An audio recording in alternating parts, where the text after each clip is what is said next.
पंढरीनाथ भगवान की जय। माऊली ज्ञानेश्वर महाराज की जय। जैसा तापला लो गोळा तैसा परतला गोलांगुळ सवेग चालिला सबळ जैसा कल्लोळ अग्नीच्या कल्लोळाप्रमाणे तो राक्षस वाढलेला आहे आणि त्या हनुमानजीला मारण्यासाठी निघालेला आहे। लक्षणीय निशाचर उडी घातली सत्वर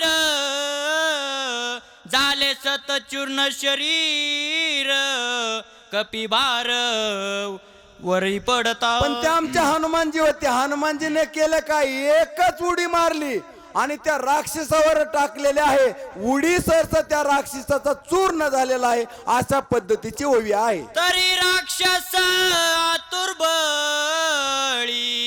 आक्रंदे दिदली आरोळी कपी तुझी युद्ध समेळी मी रांगोळी करी। आवत खाली पडलं आणि खाली पडून वरडायला म्हणलं, हे मारुती हनुमंता, हे माकडा म्हणले, अरे तुझी मी रांगोळी करीन ना, असं तो हनुमानजीला बोलू लागला। ऐसे बोलता राक्षस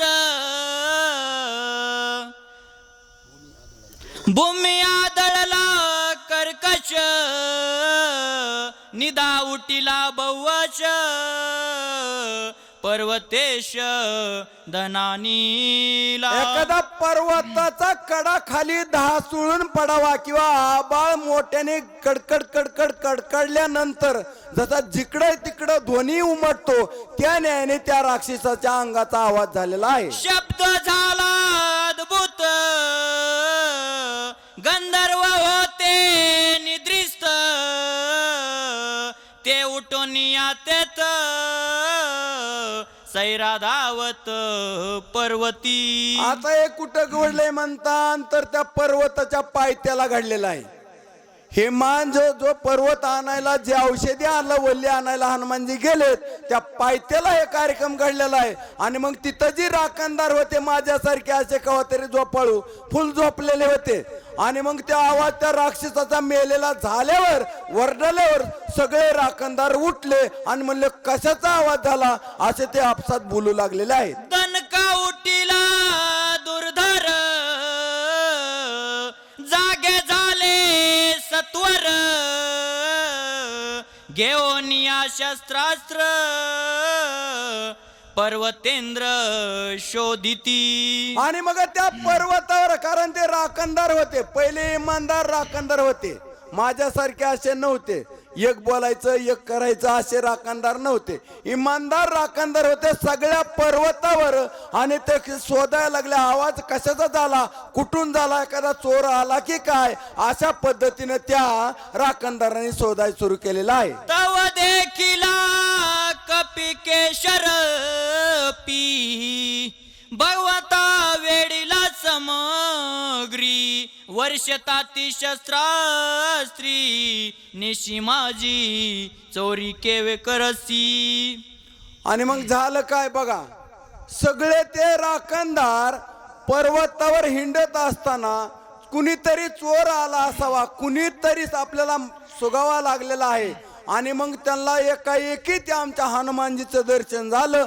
अरे म्हणले काय पाहता इथं, म्हणले चोर सापडला, पळा धरा मारा, असे त्यांच्या आपसामध्ये चर्चा सुरू झालेली आहे। तू कोण कैसा कोण आहेसी मध्यरात्री कालासी पर्वती सैरा विचारसी आज्ञा कोणासी पुसिली। ए चोरा म्हणले, ए चोरट्या, ए चोरा, अरे रात्रीच्या वेळेला मध्यरात्र झालेली आहे आणि तू या पर्वतावर एकला तू कसं काय हिंडतो, कुठला आहेस, कोण आहेस आणि काय कार्य आहे तुझं, कशासाठी आला, असे ते सगळे राखणदार हनुमानजीला विचारू लागलेले आहे। मध्यान्न अंधारी तू विचारसी गिरी शिखरी तू विचारसी गुरु शिखरी पर्वताकाश शरीरी कोण दरेवरी पाडिला असे. ए म्हणले अरे ह्या पर्वतावर रात्रीच्याला कुणाला न विचारता चोरासारखा मुकाट्या हिंडतो परत असं झाले आणि ह्या पृथ्वीवर कुणीतरी एक राक्षस पाडलेला आहे. काय कार्य कायचं कारण काय आम्हाला सांग असे ते राखणदार हनुमानजीला म्हणतात. एक मनती पुस्तकाय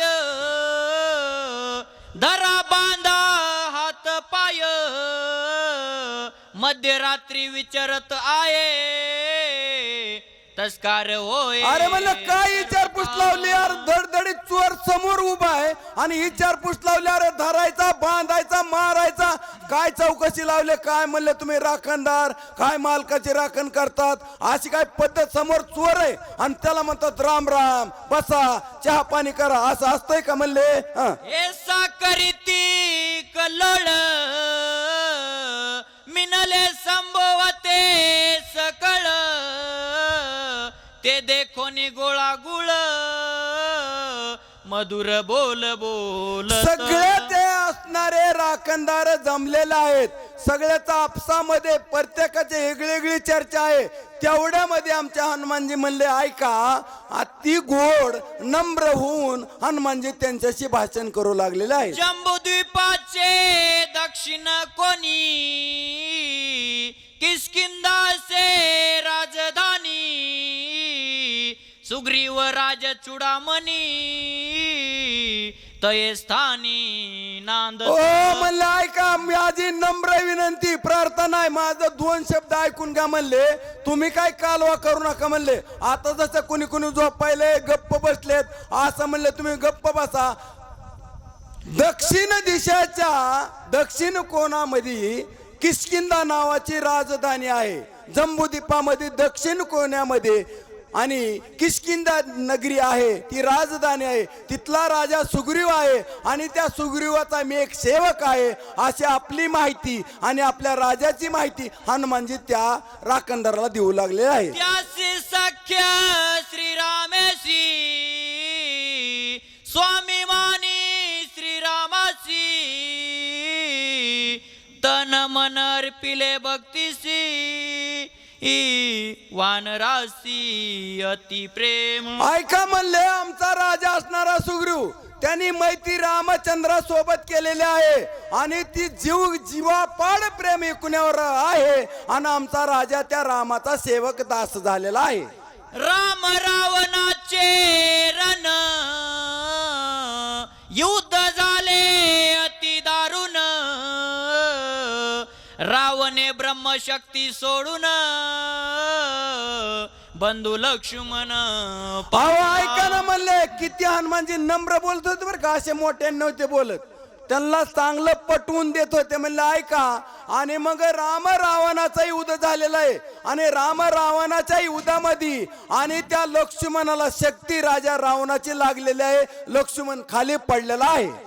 वाचवावया सौमित्रासी नेऊ आलो औषधेसी विघ्न न करावे आमासी नमन तुम्हासी मी करीतो. ऐका गडवून मी तुमच्या पाया पडतो मला काही विघ्न करू नका. अतिशय सत्कार्याला सहकार्य करा. तुका म्हणे सत्य कर्मा व्हावे असाय घातलिया भय नरका जाणे. म्हणले मला काही विघ्न करू नका मी तुम्हाला आनंद शेर नाही आणि फक्त मला सहकार्य करा. माझ्या स्वामीचा बंधू पडलेला आहे आणि त्याच्यासाठी मला औषधी न्यायची आहे. तुम्ही मला सहकार्य करा. उदया येता गबस्ती प्राण सांडिल उर्मिलापती मनोनी औषधी मध्यरात्री नेओ निश्चिती मी आलो. ऐका म्हणलं मी तुम्हाला आनंद शर नाही माझ्या कामामध्ये विघ्न करू नका उलट सहकार्य करा. कारण सूर्य जर उगवला तर लक्ष्मणाचा प्राण जात आहे म्हणून मला लवकर जायचंय मला औषधी घेऊन जायचंय. अशा हनुमानजी त्यांची विनंती करू नका काकलूत त्यांच्या पुढे भाकीत आहेत. सुग्रीवे सहित वानर सकळ श्रीरामाचे किंकर माझे नाम हनुमान वीर मार्ग सत्वर मज द्यावा. ऐका ना म्हणलं, ऐका, तुम्ही फक्त ऐकून घ्या, मला विघ्न तर करू नका, पण ऐकून घ्या. राजा सुग्रीव, तो सुग्रीवच रामाचा सेवक झालेला आहे आणि सगळे वानर सेना दास झालेला आहे आणि त्याच्यामधला एक छोटासा अल्प बारीकचा सेवक माझं नाव हनुमंत आहे, अशी आपली माहिती हनुमानजी देत आहे. स्वामी कार्य साधिता पूर्ण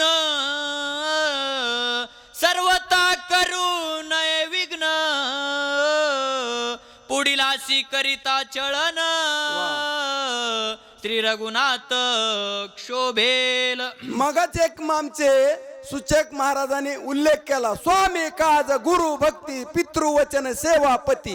म्हणले मला स्वामीचं काम करायचंय, मी स्वामी सेवक आहे, माझ्या स्वामीच्या सेवेमध्ये मला काय अडथळा आणू नका, फक्त तुम्ही मला सहकार्य करा, असे हनुमानजी त्यांची विनंती करीत आहेत. ऐसे बोलता कपी केसरी गंधर्व सरसावले बारी